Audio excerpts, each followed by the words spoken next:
Hello everyone and welcome back. This week we are going to be talking about motivation in teaching and learning, which is Chapter 12 out of Woolfolk. And the objectives for this week are to be able to define motivation, to be able to contrast intrinsic and extrinsic motivation, and be able to differentiate among 5 theoretical explanations for learning motivation. 2, to be able to explain how learners' needs influence their motivation to learn. 3, to be able to describe the different kinds of goal orientations and their influences on motivation. 4, to be able to discuss how students' beliefs and attributions can influence motivation. 5, to describe the roles of interest, curiosity, emotions, and anxiety in motivation. And then number 6, to be able to explain how teachers can influence and encourage students' motivation to learn. So what is motivation anyway? Motivation, simply put, is what makes us do what we do. However, this is an academic course and we should have an academic definition for it. Woolfolk gives a definition on page 444 of motivation as an internal state that arouses, directs, and maintains behavior. So behavior is what we do. So an internal state that arouses, directs, and maintains behavior. So it would be the psychology of what makes us do what we do, right? So that's motivation in a nutshell. So why do we care about it within this course? Well, let's take a look at some examples of questions that psychologists might ask that are related to motivation. So taking a look at number 1, which actually has a couple of questions embedded in it. What choices do people make about their behavior? Why do some students, for example, focus on their homework and others play video games? How long does it take students to get started? Why do some students start their homework right away while others procrastinate? 3, what is the intensity level of involvement in the chosen activity? Once the backpack is opened, is the student engrossed and focused, or is he or she going through the motions? 4, what causes someone to persist or to give up? Will a student read the entire Shakespeare assignment or just a few pages? And then 5, what is the person thinking and feeling while engaged in the activity? Is the student enjoying Shakespeare, feeling competent, or worrying about an upcoming test?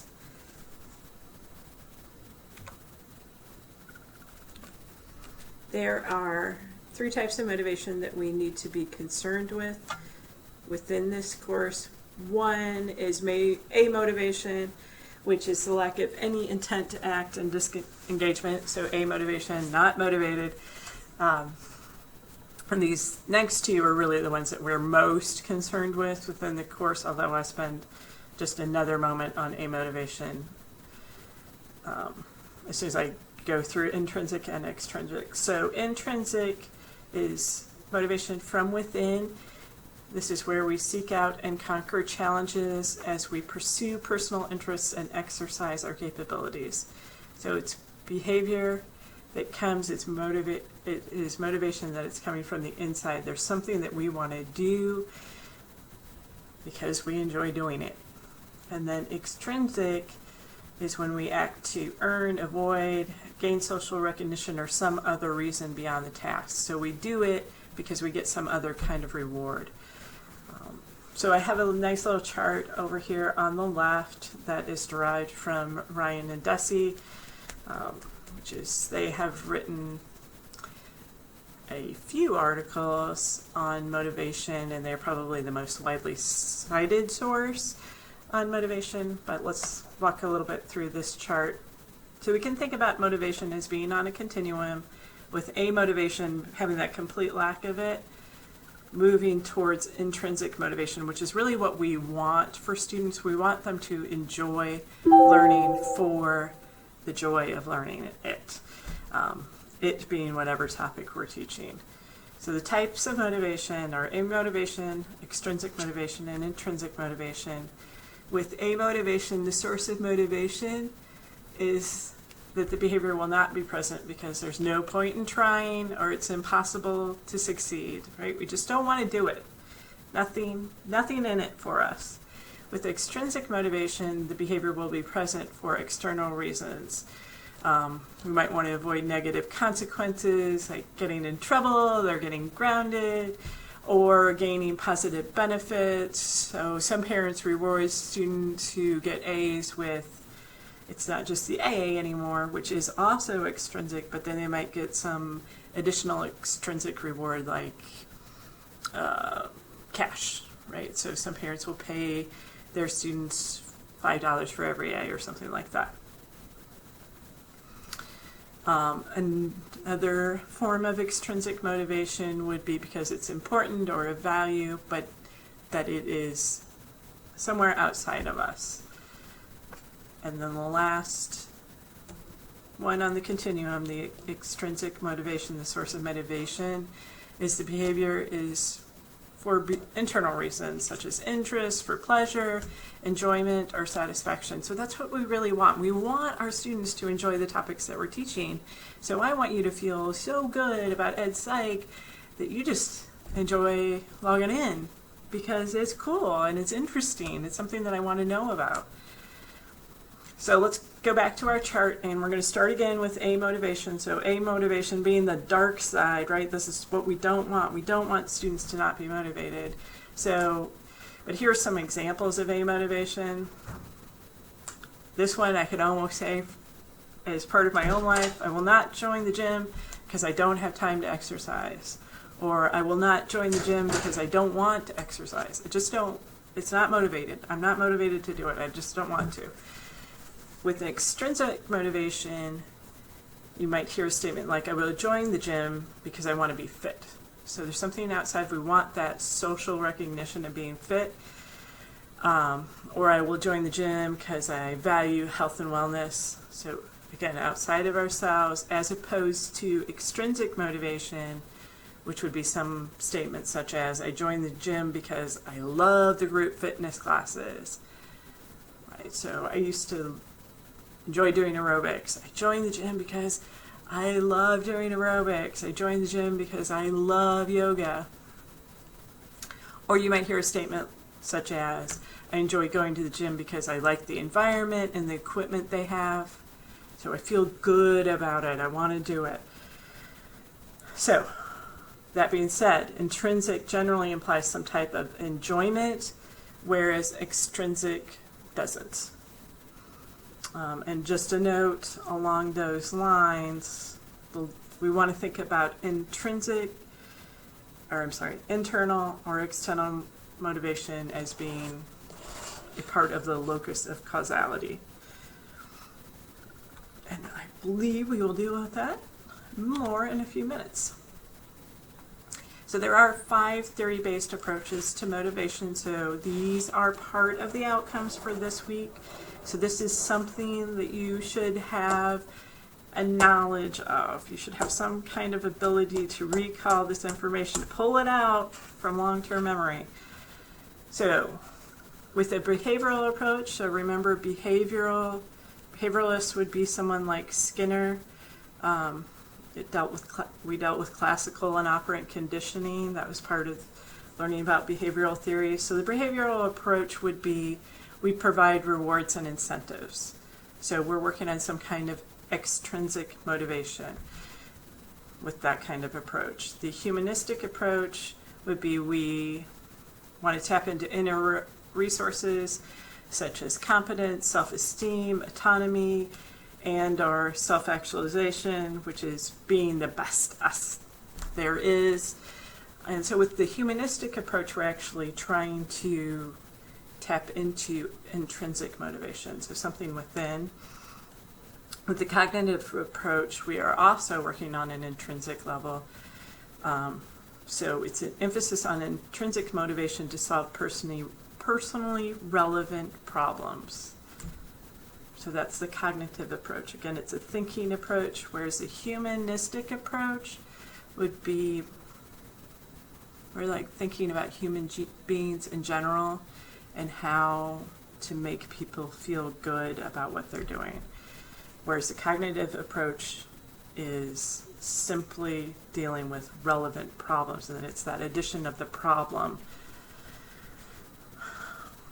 and the personally relevant that makes it differentiated between a humanistic approach. The social cognitive approach, it's normally explained as expectancy times value. So it's the belief about reaching a goal and the perceived value of reaching it. So there are two things going on, social and cognitive, right? So we're thinking about the value, which would be social, and then the belief about reaching that goal would be some kind of cognitive recognition of where we're at as a learner. And then the fifth theory-based approach would be social cultural concepts of motivation. Who we are as members of certain groups influences what we do. So we may be motivated to learn about the American Revolution because we are members of the Daughters of the American Revolution, something like that. But definitely many more broader conceptions of that idea. Okay, so one really interesting psychologist is Maslow. And Maslow developed this idea of the hierarchy of needs. And we can see needs as being related to motivation. So quite frequently as human beings, we are motivated by our needs. So I want something, right? I have a need. And he actually spent his lifetime evaluating people that were high achievers. So people like President Lincoln or someone like Gandhi would be of interest to him. So why did they get to where they were? How did they overcome the difficulties of life to actually achieve that greatness? That's what he was interested in. But typically when we talk about Maslow now, we're talking about this idea of the hierarchy of needs, which the basic conception is there is a hierarchy, right? There's this pyramid, and until we have, if we're moving up the rung, until we have one rung fulfilled, we can't move up to the next rung. So physiological needs must be met before we can move to thinking about or being concerned about other needs. So physiological needs would be things like food, water, warmth, and rest. So the basic needs of just being human. So imagine a time when you may have been sitting in a classroom. Let's say you're really hungry, and you honestly are probably experiencing difficulty concentrating on what was being said because your mind, your brain was focused on this idea that you're hungry. I'm hungry, I'm hungry, I'm hungry.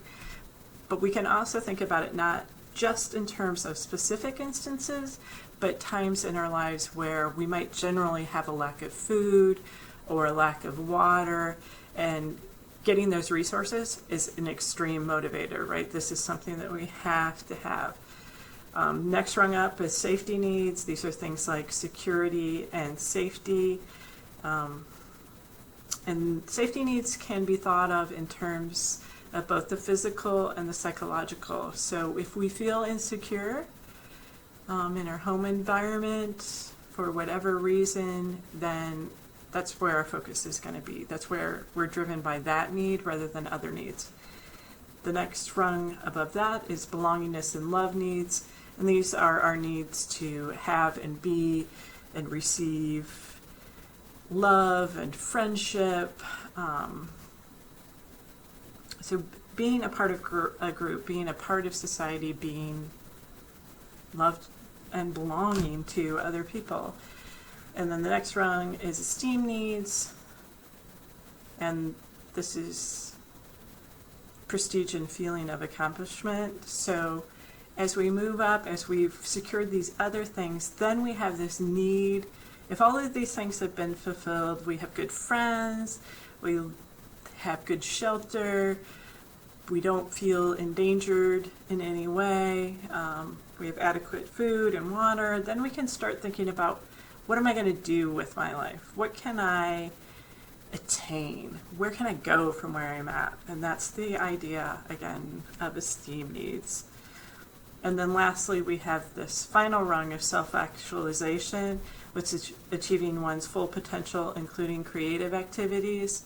So I have an advisor who says, well, nobody ever reaches self-actualization.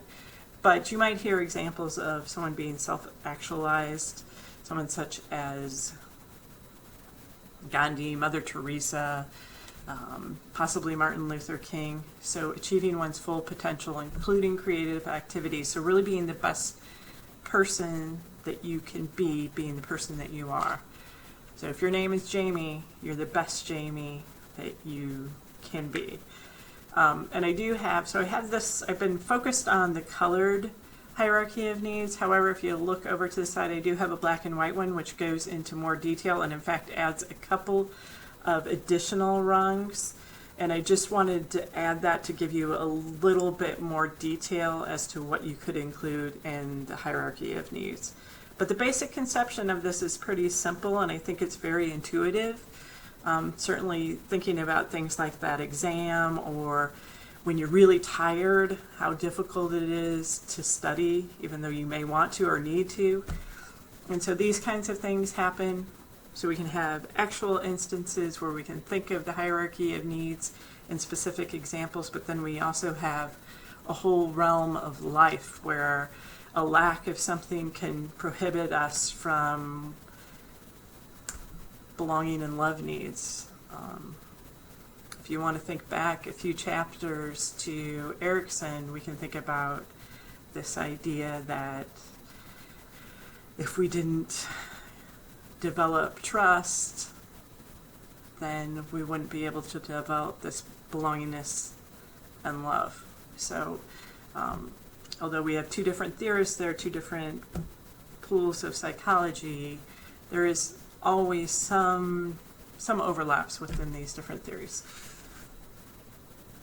And that is Maslow's hierarchy of needs. And again, the reason why we would be including this in a chapter on motivation is that needs are highly motivating. Okay, so the next theory that we want to deal with, so we have Maslow's hierarchy, and now we're going to talk about self-determination theory.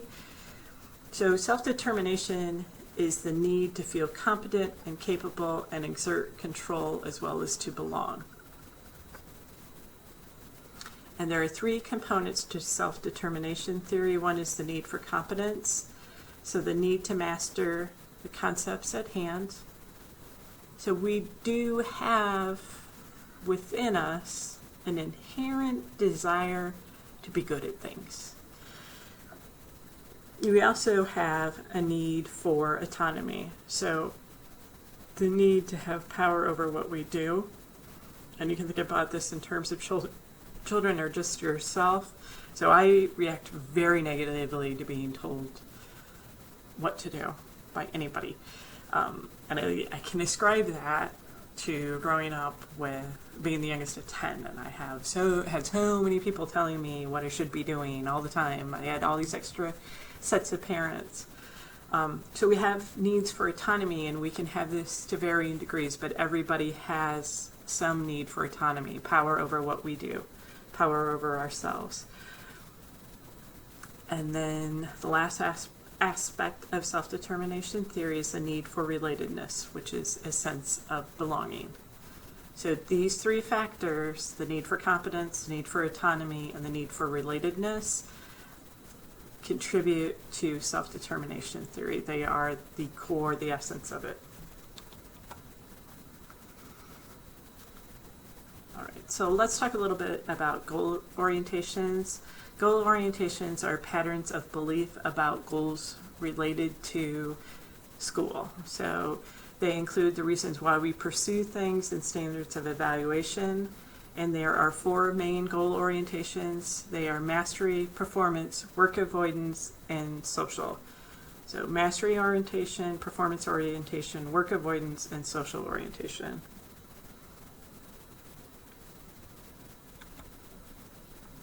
So mastery orientation is the desire to improve, to learn despite any awkwardness, it usually signals greater engagement. So you have this desire to really master something, to be the best at it. And I'm going to pose the question, although you should also be thinking about what else you might need to answer this question well. Is this mastery orientation, is this concept related to intrinsic or extrinsic motivation? So I'll let you think about that. I would be leaning towards intrinsic. However, there's not necessarily enough information here for us to make that complete determination. So you can think about what questions you would want to have answered in order to give your decision. Okay, so then we have performance orientation, which is the desire to demonstrate ability to others. So the focus might be on good test scores and grades. So here we have a good example of performance orientation, and then we can start thinking, is this concept related to intrinsic or extrinsic motivation? And so good test scores and grades, that would be extrinsic, right? Without, it is something outside of us. Next we have work avoidance orientation, which would be the desire to finish as fast as possible with as little effort as possible. And is this related to the concept of intrinsic or extrinsic motivation? So it's a payoff in exerting as little effort as possible. Sometimes that makes us happy, right? Or certain people feel that it makes them happy. So it could be considered intrinsic. And then we have social orientation, which is that the meaning behind the learning or activity is tied to the context, the classroom, the topic, etc. So is this related to the concept of intrinsic or extrinsic motivation? And what might be some additional factors that you want to have a handle on before you made your decision? So we're going to go ahead and look at some specific examples, again, kind of helping you flesh out your thinking. So I want you to decide on the orientation, and I will post these as part of the quiz for this week, but just kind of giving you a rundown before then. Jennifer's goal in French class is to become fluent in the language because she is interested in the language and wants to be able to converse with others and read French literature. So where's her motivation coming from? Is it from within? Is it a goal that so it is a goal, but is her goal related to people? Is her goal related to feeling? And these are kind of the questions that we should be posing to decide on the orientation. So again, remember that the orientations are mastery, performance, social, and this happens to me, and work avoidance. Of course I want to forget that one. Sorry about that. Okay, so the second one, Jason's goal in French class is to avoid misunderstanding the grammatical lessons presented by his teacher. So there's a little bit being implied here. So why would he want to avoid misunderstanding? Next one, Haley's goal in French class is to demonstrate to her teacher and to other students that she is better at speaking French than many of her classmates. So again, what's the orientation? Is it mastery? Is it performance? Is it social? Is it work avoidant? And then lastly, TJ's goal in French class is to avoid appearing incompetent at speaking or reading French. Okay, so taking that a little bit farther, we have some more scenarios. Will these responses motivate or not? And if so, what's the orientation? Mrs. Blake asked Bobby to have his parents review and sign homework assignments. Okay, so you might not have a clear answer on that, and think about that. Are there going to be students that are motivated by that? Are there going to be students that aren't? And why? The second one, Johnny says in math class, "I'm stupid." Mr. Green says nothing and replies, "Let's have someone else do the problem." Is that going to motivate Johnny or motivate him? Miss Ashley relates the concept of ratios to that of comparing and contrasting. Is that going to be motivating? What kind of, and is that across the board? And what kind of student might be motivated to that by that? And you can think about that also in terms of competence. So relating that concept of ratios to something that students already know, will that make them feel better and more competent or not? And the next one, Mr. Bio asks students to record all the recycling that gets done at home to help students prepare for an upcoming unit on environmental studies. Motivating, not motivating. And then what's the orientation? What's the goal orientation, right? So is it performance? Is it mastery? Is it social? Is it work avoidant? And then the last one, Mr. Bailey teaches his sixth graders in a room with no artwork or posters of any kind or reference to students or their accomplishments. Is that going to motivate or not? And then what's the orientation? Okay. So we need to also deal with beliefs and motivations. So epistemological beliefs are what we believe about knowledge and learning, and this has an influence on our motivation and the strategies that we use. So epistemology is just knowledge and learning. So epistemological beliefs are what we believe about knowledge and learning. So our epistemological beliefs include our beliefs about the structure of knowledge. So do we need the simple facts versus complicated structure of concepts and relationships? It also includes stability/certainty of knowledge. Is knowledge fixed or is it evolving?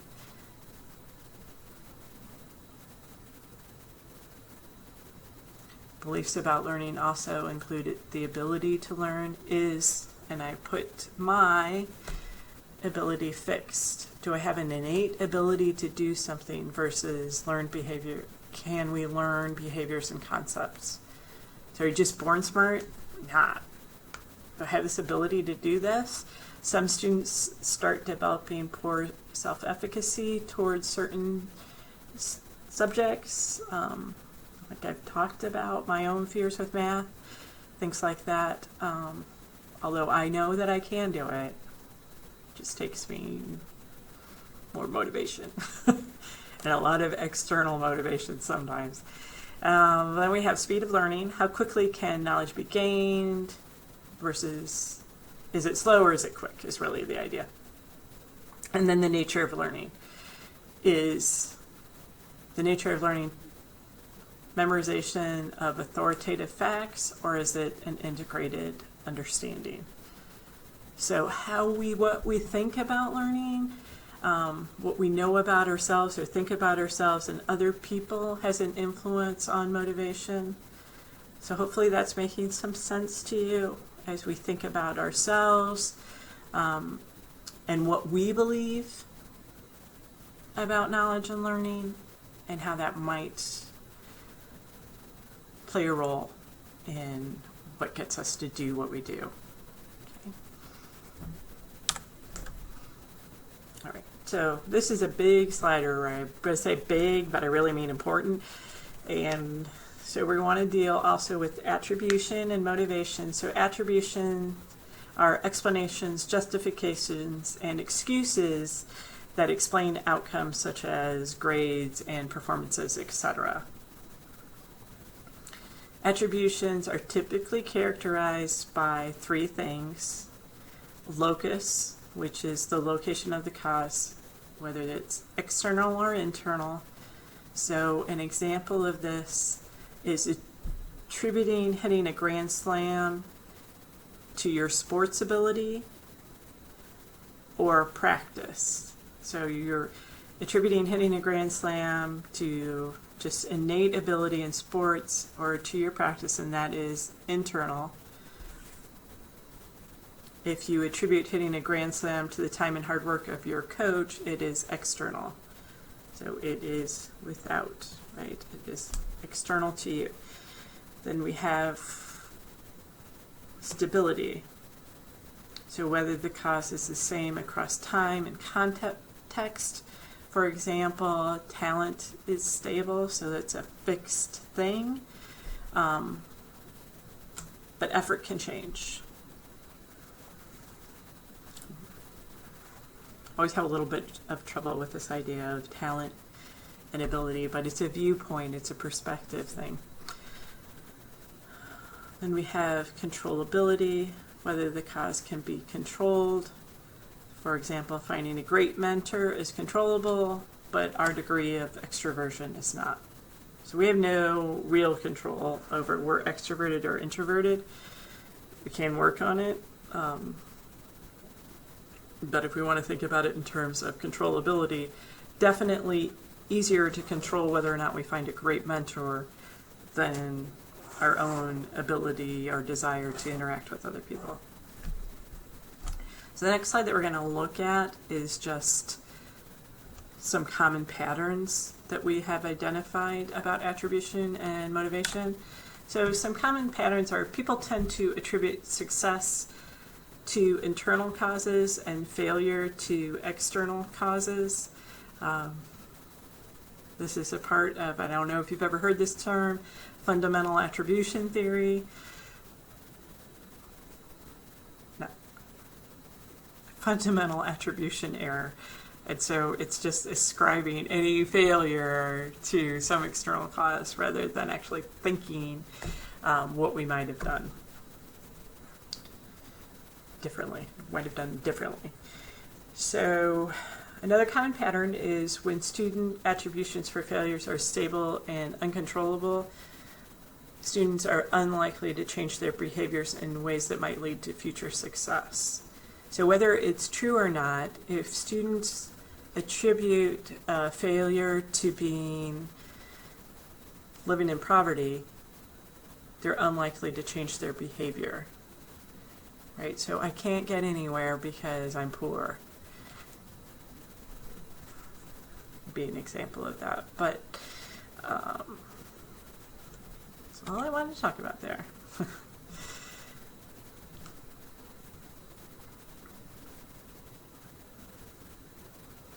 So when asked, people give 4 common and basic reasons for success or failure on specific tasks, and those are ability, so inherent ability, their effort, the task difficulty, and luck. So the things that we have no control over are ability and luck. So we're born with certain gifts, if you're more comfortable with that idea. So that ability, we don't really have control over. We're given what we're given. And then luck, it's random, right? So ability is within us, luck is external to us, and then we do have 2 of these are things that we can control, and those are effort, right? So that's we are in control of effort, but it comes from within us. It is something that we do, right? The effort is brought forth. And then we have task difficulty, which is external to us. Typically, we're assigned a task from somebody else. But task difficulty can be controlled, right? We might not be the person in control of it, but somebody controls it. All right. So why are attributions important anyway? So they're important for these reasons. Attribution influence learning outcomes, they influence expectations, they influence performance, they influence the choices that we make. Attributions influence well-being outcomes, they influence our emotions. So if I feel like I'm always going to fail, I start to get either a little angry or a little depressed or a little sad, but I might have an emotional reaction to an event based on how I attribute it. So if I attribute my failure to master a formula to my innate inability to do math, then I might feel frustrated and angry and sad and all those different mixes of emotions that we might have. So well-being outcomes are influenced by attributions. Social outcomes are influenced by attributions. So help-seeking behaviors, and this is a little touchy here, but so attributions,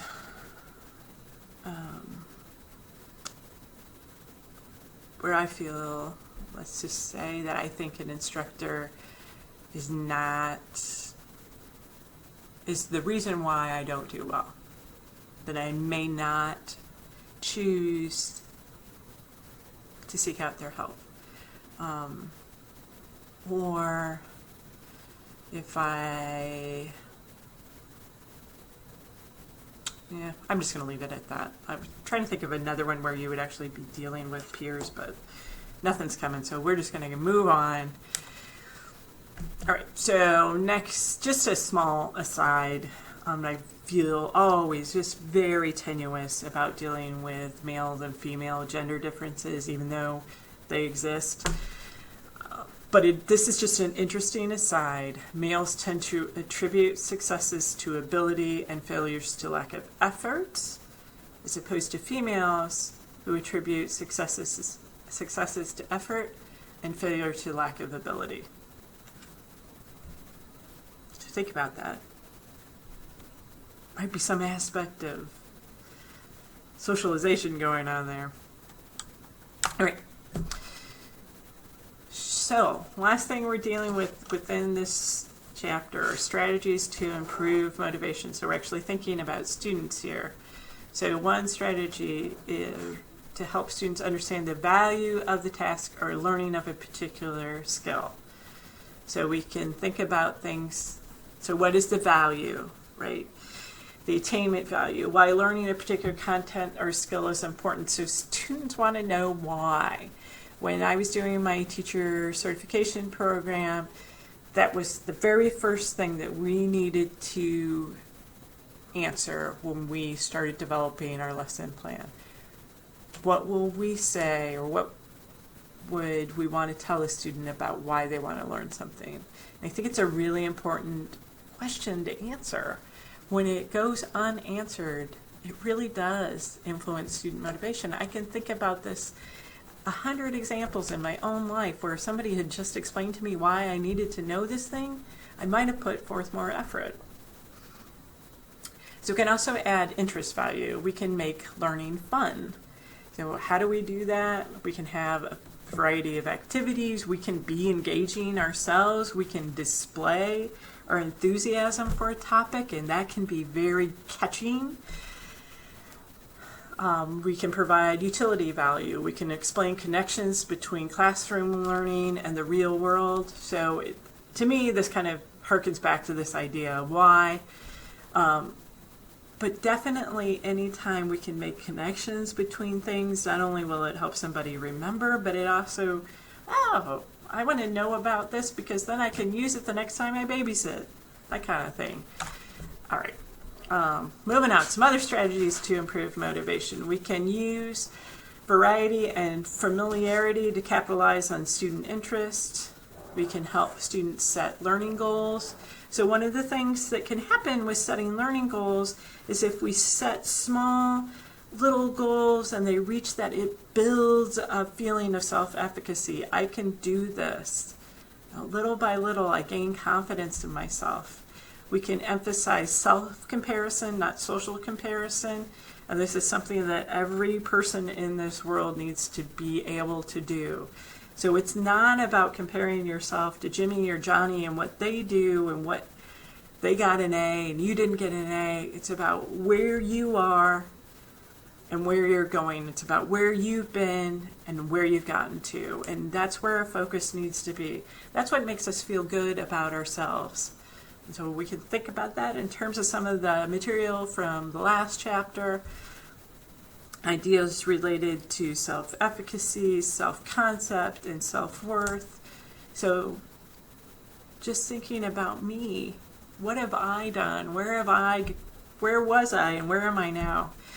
We can enhance students' self-efficacy through repeated successful experiences. So this idea, again, of setting learning goals, let them experience success, and success builds on success. We can provide students with choices. So it's this idea of providing some kind of locus of control. So having autonomy over oneself can be motivating. If we think back to the beginning of this lecture, other strategies, we can help students understand, oops, went the wrong way, sorry about that. We can help students view themselves as in charge of their behavior and their learning. So taking onus, taking the responsibility for both successes and failures. What did I do? What did I not do? And helping them think that through. So they're not attributing it to you. They're not attributing it to their poverty. They're really attributing it to something that they're in control of. If they believe that success is something they can control, if achievement is something they can control, then it's something that they can and will do. We want to focus on student effort, again, for the same reasons that I just discussed. We want to put that thought in their head that this is controllable. Achievement in school is something they can do. We want to increase opportunities and expectations for success. So we can think about that example that I had earlier where we had a teacher who called on someone who said they couldn't do it, and then, oh, well, I'll just call on somebody else. So really what they were doing is validating that student's fear, right? They just basically told the student, yeah, you're not intelligent enough to learn. That's not what we want. We really want to set the bar high enough for it to be interesting, but not so high that they can't get there. So that's why we're talking about the little increments. Building upon success is very important. The last point, I beat this up already, so I'm just going to state it and I'm going to leave it alone. You're going to want to view intelligence and ability from an incremental viewpoint.